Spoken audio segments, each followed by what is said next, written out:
मोदी सरकार के 100 दिन पूरे होने पर कांग्रेस नेता सुप्रिया शिंदे ने बीजेपी सरकार पर बोला बड़ा हमला। कांग्रेस की तारीफ में कहा, भला हो जवाहरलाल नेहरू का, भला हो कांग्रेस की सरकारों का, जिन्होंने ऐसे स्कूल बनाए जहां लोग पढ़ लिख कर माइक्रोसॉफ्ट से लेकर आईबीएम में और आईबीएम से लेकर गूगल तक के हेड रहे।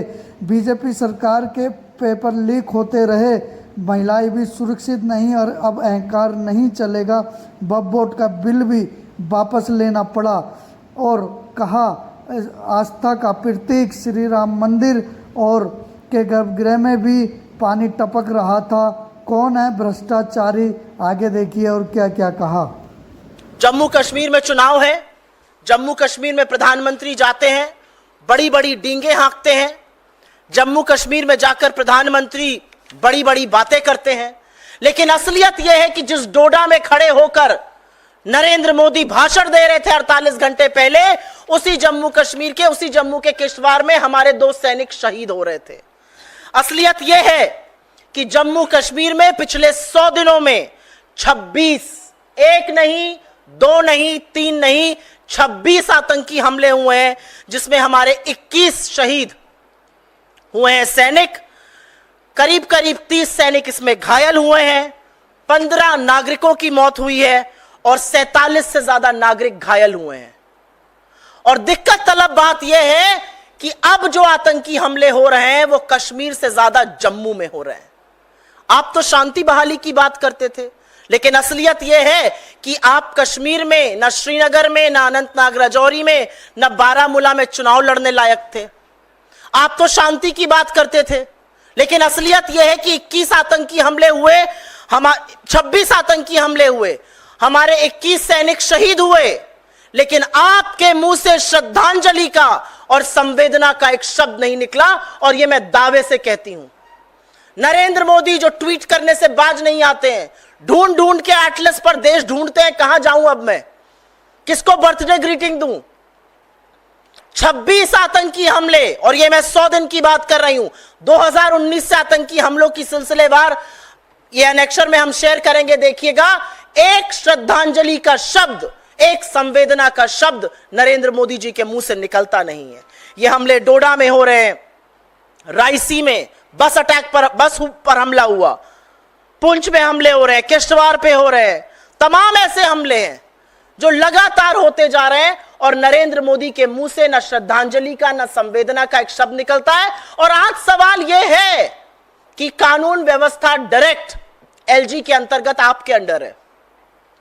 क्या कानून व्यवस्था है? 26 आतंकी हमलों का जिम्मेदार कौन है? किसकी जवाबदेही सेट हो? जो 21 हमारे जांबाज शहीद हो गए, उनके परिवारों की आंख में आंख डालकर आप एक शब्द बोल सकते हैं? यह है आपका 100 दिन का रिपोर्ट कार्ड, 26 आतंकी हमले। इसके बाद बात करनी पड़ेगी युवाओं की, क्योंकि युवाओं के बारे में बात किए बिना तो कुछ हो ही नहीं सकता। इस देश की 65% आबादी 35 वर्ष से कम आयु की है, और यह है आपकी उनके लिए प्लान, यह है आपके उनके लिए संयोजनाएं। इन 100 दिनों में लगातार पेपर लीक हुए हैं, इन 100 दिनों में इम्तिहान कैंसिल हुए हैं, इन 100 दिनों में आपकी विफलताओं का पुलिंदा यह है कि स्टूडेंट्स रोते रहे, मां बाप पेट काट करके बच्चों को पढ़ाते हैं, बच्चे गाजर मूली की तरह बसों ट्रेनों में भरकर जाते हैं, इम्तिहान देते हैं और पता चलता है पेपर लीक हो गया। नीट की परीक्षा का पेपर लीक हुआ, नीट में धांधली के, धोखाधड़ी के कई मामले सामने आए। आपने नीट पीजी का एग्जाम कैंसिल किया, आपने यूजीसी नेट का पेपर लीक हुआ, इसलिए एग्जाम कैंसिल करना पड़ा, जॉइंट सीएसआईआर यूजीसी नेट का इम्तिहान कैंसिल हुआ, एनसीईटी का पेपर लीक हुआ, लगातार पेपर लीक हो रहे हैं। और यह मैं सिर्फ 100 दिनों की बात कर रही हूं, क्योंकि 10 साल के फलसफा में तो सीबीएसई का इम्तिहान भी लीक हो गया। 10 साल का फलसफा तो यह है कि आपके लोग पेपर लीक के घोटाले, उनके स्कैम, उनके स्कैंडल में लिप्त पाए जाते हैं। जिस देश के लोग, भारत में पढ़े लिखे बच्चे, भारत में पढ़े लिखे युवा विश्व में डंका बजाते हैं जाकर, आज आधी सिलिकॉन वैली भारत की पढ़ी लिखी है। भला हो जवाहरलाल नेहरू का, भला हो कांग्रेस की सरकारों का, जिन्होंने ऐसे स्कूल, ऐसे संस्थान बनाए जहां पर लोग पढ़ लिख कर माइक्रोसॉफ्ट से लेकर आईबीएम से लेकर गूगल तक के हेड हैं। यह प्रणाली थी शिक्षा की हमारे अंतर्गत। आपकी प्रणाली और आपका फलसफा यह है कि नीट जैसा इम्तिहान भी लीक होता है, आपको एक के बाद एक पेपर कैंसिल करने पड़ते हैं। यह आपका रिपोर्ट कार्ड है। यू टर्न सरकार पिछले 100 दिन से चल रही है और यू टर्न करने को मजबूर इस देश के लोकतंत्र ने किया है, इस देश के विपक्ष ने किया है, इस देश के लोगों ने किया है।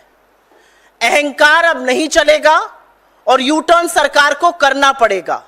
अगर आपका कोई गलत नतीजा देश के लोगों को कुप्रभावित करता है तो वो कानून नहीं बनेगा और आपको लगातार उस पर यू टर्न कराकर ही हम दम लेंगे। लैटरल एंट्री, जिसमें कि आरक्षण को ताक पर रखा गया और उसके बाद लैटरल एंट्री का प्रबंध किया गया, हमने आवाज उठाई, लोगों में आक्रोश हुआ, लैटरल एंट्री पे यू टर्न हुआ। कहते थे ब्रॉडकास्ट बिल लाएंगे, जो स्वतंत्र पत्रकार हैं, जो कठिन सवाल कुछ पूछते हैं, जो आईना दिखाते हैं, उनका मुंह बंद करने की, उनकी आवाज को दबाने की कोशिश होगी। इतना प्रतिकार हुआ उस पर, इतना विरोध हुआ कि उस बिल पर भी यू टर्न करना पड़ा। फिर बोला वक्फ बोर्ड बिल लाएंगे। यह कुछ नहीं था, यह सिर्फ पोलराइजेशन का, तुष्टीकरण का एक माध्यम था और असलियत यह है कि समूचे विपक्ष ने खड़े होकर इस देश के लोगों ने आपको मजबूर किया, आपको उसको जेपीसी भेजना पड़ा। यह पहला कानून है जो 2019 के बाद आपने जेपीसी भेजा। आपने मिडिल क्लास पर इंडेक्सेशन लादने की कोशिश करी, एलटीसीजी टैक्स लादने की कोशिश करी। मिडिल क्लास का आक्रोश देखकर, विपक्ष की पहल देखकर आपको इंडेक्सेशन वापस लेना पड़ा। आप बड़ी बड़ी बातें करते थे, एनपीएस बहुत अच्छा है, ओपीएस खराब है, एनपीएस से बड़ा कुछ है ही नहीं, और एनपीएस को भी वापस लेकर आपको एक यूपीएस लाना पड़ा। तो मैं क्यों ना कहूं कि 100 दिन जो है वो लगातार यू टर्न का प्रतीक है।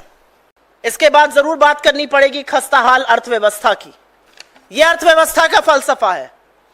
रुपया आपको मिला था 60 पर, 58 पर असल में 2014 में, आपने उसको 84 पे पहुंचा दिया। पिछले 100 दिनों में आपने हजारों लाख करोड़ फूके किसी तरह से रुपए को बचाने के लिए, लेकिन फिर भी रुपया आज 84 प्रति डॉलर के आसपास है, 82 पर था 100 दिन पहले। यह असलियत है। असलियत यह है कि फॉरेन डायरेक्ट इन्वेस्टमेंट, जिसका बहुत ढोल आप पीटते थे, वो लगातार गिर रहा है। ना सिर्फ डोमेस्टिक बल्कि फॉरेन इन्वेस्टर्स को आपकी पॉलिसी पर कोई विश्वास नहीं है। बेरोजगारी लगातार नए कीर्तिमान स्थापित कर रही है। यह देश की अर्थव्यवस्था का हाल है। इस देश की आधी आबादी ने बड़े विश्वास से आपको 2014 में चुना था, लेकिन इस देश की आधी आबादी के साथ जो आपने, आपकी सरकारों ने, आपके गुर्गों ने किया, वो अक्षम्य अपराध है। हर व्यक्ति को क्रोध आना चाहिए, हर व्यक्ति को आक्रोश आना चाहिए, लेकिन 100 दिनों में 104 अपराध महिलाओं के खिलाफ जघन्य अपराध हुए हैं। 157 पीड़िताएं हैं इसमें। आपके शासित राज्यों में मुख्यमंत्री जिस शहर में है, उस शहर के चौराहे पर सार्वजनिक रूप से बलात्कार होता है, लेकिन आप एक शब्द नहीं बोलते। आप बंगाल पर बोलते हैं, बोलना चाहिए, लेकिन आप बदलापुर पर नहीं बोलते, आप बिहार पर नहीं बोलते, आप उत्तराखंड पे नहीं बोलते, आप उत्तर प्रदेश के फर्रुखाबाद पर नहीं बोलते। लेकिन आप कैसे बोलिएगा, क्योंकि आप तो वही है ना जो देश की बेटियों का यौन शोषण करने वालों के साथ लगातार खड़े रहे। और जब वो यौन शोषण करने वाला चार्जशीटेड आरोपी आज भी हमारी बेटी को बदनाम करता है, उसका चरित्र हनन करता है, तो आपके मुंह से एक शब्द नहीं निकलता। आपके अंदर हिम्मत नहीं है कि उसको अपनी पार्टी से निकाल बाहर करिए। आपके 100 दिनों में न अनपढ़ मजदूर खेत में सुरक्षित है एक महिला, न स्कूल में नाबालिग बच्चियां सुरक्षित है, न कामकाज करने वाली महिलाएं सुरक्षित है, न मेले से आने वाली औरतें सुरक्षित है। तो सुरक्षित कौन है? इन 157 पीड़िताओं को आप क्या कहेंगे? 100 दिनों का फलसफा महिलाओं का यह है। आपका जो झुंझुना है ना, बेटी बचाओ बेटी पढ़ाओ, उसकी असलियत यह है कि आप बेटी को बचाने, बेटी को पढ़ाने के बजाय हर बार संरक्षण आरोपियों को देते हैं। आपके नरेंद्र मोदी के संसदीय क्षेत्र काशी में जघन्य गैंगरेप का मामला सामने आता है, बीजेपी की आईटी सेल के लड़के उसमें पाए जाते हैं, उनको बेल मिलती है तो उनका आजादी के मतवालों की तरह स्वागत होता है, केक काटा जाता है, मालाएं पहनाई जाती हैं। यह है आपका 100 दिन का फलसफा महिला सुरक्षा को लेकर। इस देश ने इससे पहले तो यह कभी देखा ही नहीं था और हमने ऐसे ऐसे वाकये देखे इंफ्रास्ट्रक्चर के कोलैप्स के। नरेंद्र मोदी जी ने जिन एयरपोर्ट का उद्घाटन चुनाव के जस्ट पहले किया, जबलपुर, राजकोट, दिल्ली, वो एक बारिश नहीं झेल पाए, ताश के पत्तों की तरह वो गिर रहे थे। इस देश का संसद टपक रहा था, नया संसद जो बना है, और बाल्टी में पानी भरा जा रहा था। असलियत यह है कि अटल सेतु 18,000 करोड़ की लागत पे बना, उसमें दरारें आ गईं। असलियत यह भी है कि सुदर्शन सेतु जिसका इनॉग्रेशन मोदी जी ने किया, उसमें दरारें आ गई। और सबसे घटिया हरकत तो तब हुई जब छत्रपति शिवाजी महाराज, जिनकी मूर्ति का अनावरण दिसंबर 2023 में किया, वो 8 महीने भी नहीं चल पाई और वो मूर्ति टूटकर गिरी नहीं। इस देश की अस्मिता, इस देश के गौरव, शिवाजी का जो अपमान नरेंद्र मोदी और उनके साथियों ने अपने भ्रष्टाचार से किया, वो ना महाराष्ट्र भूलेगा ना ये देश भूलेगा। ताश की पत्तियों की तरह एक के बाद एक संसाधन टूट रहे थे। कितनी ही सड़कें, कितने ही पुल टूट टूट कर गिर गए। और यह अनेक्शन के साथ हम आपको दे रहे हैं, इसमें सारे हादसे क्रमवार तरीके से, डेट वाइज तरीके से लिखे गए हैं।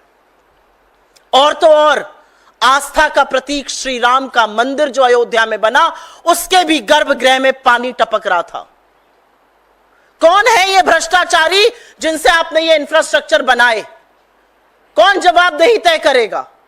चाहे वो नया संसद हो, चाहे वो शिवाजी की मूर्ति हो, चाहे वो सेतु हो, चाहे पुल हो, चाहे सड़कें हो, चाहे श्री राम का मंदिर हो। ताश के पत्तों की तरह एक के बाद एक इंफ्रास्ट्रक्चर लगातार टूट टूट के गिर रहा था। नमस्कार, मैं हूं जावेद आलम। आपको यह वीडियो पसंद आया हो तो आप लाइक, कमेंट, सब्सक्राइब जरूर करें ताकि आने वाले हर नई वीडियो का अपडेट मिले आपको सबसे पहले। आप देखते रहिए LKP न्यूज़।